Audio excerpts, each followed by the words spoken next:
So here we are. This is Italy, Eastern Europe.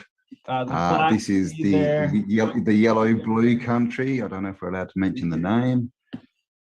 But down here, just to start with, a big thing that we talk about is canals. And this is something that we sort of discovered a few years ago, is that apart from the fact that there's these massive canal systems everywhere that no one seems to have an explanation of, for who built them, most of these, what we call rivers in our cities are actually man-made canals. When you look at them, they've all got man-made edges, and they're all like these equidistant, like this is a man-made canal. You can see how equidistant and straight it is too, right? It's the amount of terraforming and engineering, and that they're built at a time supposedly before it should have been possible too, and they're everywhere. This canal system, and all these lock systems goes all the way up through the Dnieper River, and then Rostodov, I believe, river in Russia, and then up to Moscow, and then from Moscow all the way through to Kaliningrad in the Baltic Sea, out by Sweden, Finland there, and Estonia. And that it's this canal system, literally from where we are right here in the Black Sea, the Azov Sea at the edge of Ukraine, travels the entire European continent, I guess, connecting the Baltic to the Black Sea. And who built it and when? It just boggles the mind. It's ridiculous. This one, as you can see, like all dead straight, but it just goes on forever. And they enter, oh, come on Google, they enter lakes often, and different sort of water features, and then they just pop out the other side and keep going.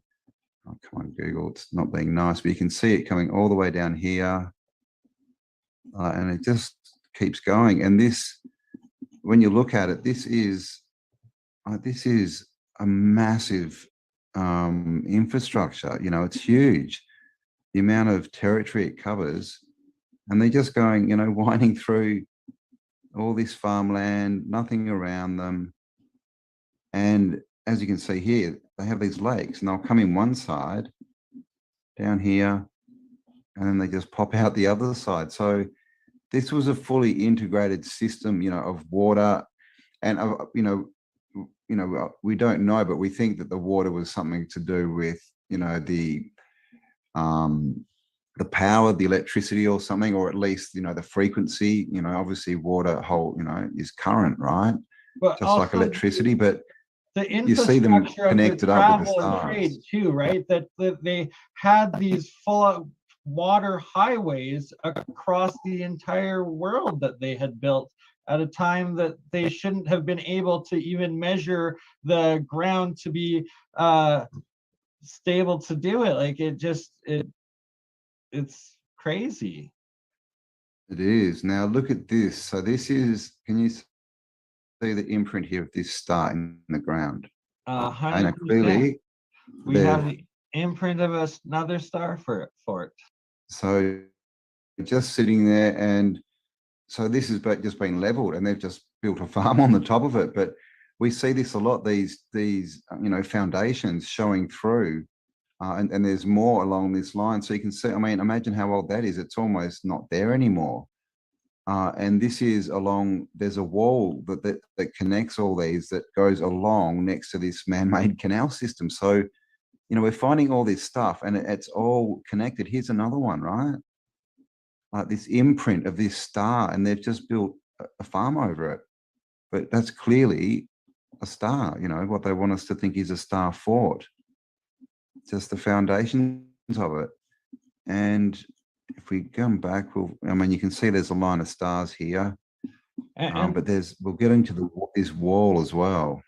Yeah, so this is what we dubbed the Great Wall of Tartaria, and that we'll be getting Olaf, the Sverker channel, Olaf, to come on with us to do a full presentation of where it begins in the Black Sea, across all of the Ukraine, and then across all of Siberia into the Russian Arctic Ocean. And this is just a segment of it off of the Dnieper River in the middle of Ukraine. And you'll see, I mean, this one, you know, is very, very hard to sort of point out, but there are, you can see sort of a bit of a star point there and down here. And that's been marked because Olaf, he's got a YouTube channel, Olaf the Sverker. He was getting the old maps of this area and overlaying them on Google Earth. And then, you know, the old maps would show where these stars were. And then he would, you know, overlay the map, and he'd find in a lot of circumstances these old stars. Because I mean, you know, otherwise imagine just randomly trying to search for this stuff. Because look, here's another one, right? Look at that imprint in the ground. I'll just wait for it to buffer a bit, but you can still see this star. And it looks like there was a bit here they couldn't get rid of. It's still sticking out the ground. But again, they've just put a farm over the top of it. You know, and there's all these other, you know, interesting, you know, circles and bits and pieces in the ground as well. And of course, always, you know, next to waterways and things. And some of them do have like fortress names and histories, but as we go through and we've discovered, and Olaf has discovered, especially as it gets into Russia on the other side of Ukraine, that there's not even official histories for lots of these forts along this wall. You can see this one was obviously the foundations were a bit too big and a bit too high, so they've just gone around it. But you can see, we can see a bit more in this one. We can see this point below it, which is called a cavalier. Is that correct? I'm pretty sure it's a cavalier. And if they're attached to the fort, they're called bastions. You know, this is all obviously talk about when they're war. But another thing, you know, a lot of these forts, you know, the army and the armed forces, they call them batteries, right? Batteries. And then, of course, all the troops come out and charge. So, you know, we think there's a lot hidden in the language as well, as far as what, you know, what the function of these things were. But if we come down here, we'll start to see this wall that just appears out of the landscape, and the same features. We get these, you know, we'll call them bastions, these, you know, pointy spear tips. Also petals. The same kind of stuff that we see here. Pedal, yeah.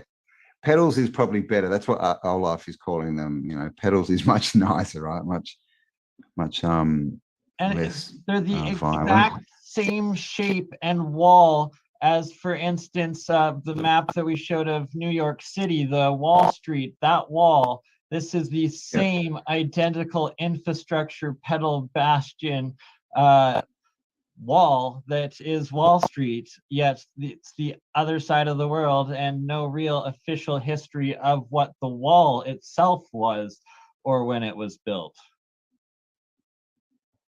Oh, did we just lose Bernie? Okay, so I've got my camera off just to try to preserve bandwidth. Oh, you keep cutting out a bit there. Okay, so we're just following this wall. Now, if Google would be nice, you'll see. So here, we get these pointy bits along this wall, and there's another one there.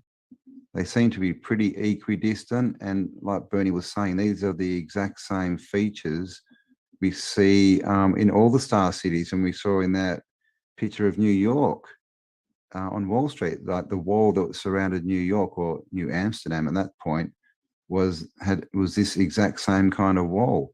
And we don't even know, you know, why they have these, you know, bastions, these pointy bits, but they're everywhere. They're just equidistant along all these old structures. And this wall, and you can see how old it is, you know, there's literally just remnants of it left. You can still see it. There's another pointy bit, and there's a big one, which probably means there's a star close by. And it just keeps going, always close to water. And then up here, see, it starts again. There's another pointy bit. So again, like Bernie was saying, there's no narrative at all as to who built this. you know, and this thing is a massive, massive construction. Still going down here, you can see another pointy bit. Down here. Oh, and look, there we have another star fort. A star just sitting in the middle of nowhere, right? And again, they've had to go around this one rather than covering it up because the base is obviously too big. So you can see that there's a connection between these walls, these stars, and as I've been mentioning, they're always close to water. Now, you can kind of see the remnants of the water here. This place as well has been bombed. It's been carpet bombed. You can see, like, if we go down to places like, it's probably not the best one, but in some areas, it's literally just pitted with holes. But you can see all the markers for this wall. It just keeps going and going. And here's another star, right? Just but no narrative as to who built over. these stars. So it's like we've been saying, this is the same stuff that you can find in, you know, the Americas, in Africa, in Europe. You know, it's the same stuff. That's why we keep saying it's built by the same civilization, right? Like, there's a bit of the wall there, you can see. It's just, and you know, we sort of spent, you know, I don't know, 3 or 4 hours doing this, but with more time, we're pretty sure that this would map right across, because when I pull out, the same stuff is up here. So no doubt this system goes, I mean, and no doubt it just spreads out and goes everywhere, I would think. But up here, you know, we see these same canals and these same, you know, star forts and things up in, what's this? Is this the Baltic Sea? Yeah, this just off of the Baltic. Be the Sea of Tartaria, didn't it? Right behind. Oh, that's the Baltic there, yeah. Yeah, is that either St. Petersburg? Yeah, behind St. Petersburg. But so this canal system through St. Petersburg actually goes through the rivers, connects to Moscow east, and then goes south all the way down to where we were going through the Black Sea and Azov Sea and the Dnieper system there. And right there, that's a prime example of an old star. Exactly, that entire coast. And it's, yeah. And this is an interesting one. I think this is probably partly because of you know, water levels rising. It's this canal. It's right on the coast. And surely some of the canals are newer developments and newer infrastructure, but it's that when there just has to be comparative research of bringing up all of the old maps, sourcing them, and you'll be shocked at how many times there's actually even more canals in the ancient older maps than even do exist today, and you end up finding dried up ones and everything. It's just mind-boggling each time we go in. Yeah. I mean, clearly, you know, some of this is new, and some of, you know, they've done, you know, some retro work and that, but the old system itself is, you know, is definitely old world, because, you know, it's not complete. You know, it sort of goes along, then you find some covered up bits, and then it just sort of pops out somewhere else. But they obviously, you know, are tying into it, you know, where they can use it. But I mean, so yeah, this is, look, if you look at this area, if Google let us, I mean, you can sort of see, it just looks like it's been decimated by something. Like the landscapes you see out here, they're just very strange. Not that Google's been very helpful. And there's these just like pitted with holes and stuff.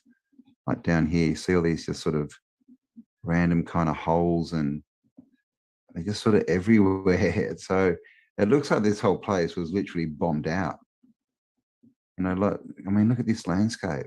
All these, right, and it's very strange. Like Alaska and the Yukon as well, and then all of the Siberian coast. And they claim that it's from this glacial ice scarring. But when you go into some of these ancient maps that we'll go through at the end here of Tartaria in the northeastern Siberia, where there wasn't supposed to be any former civilization, yet you'll see these castles and these cities all marked on these rivers and stuff.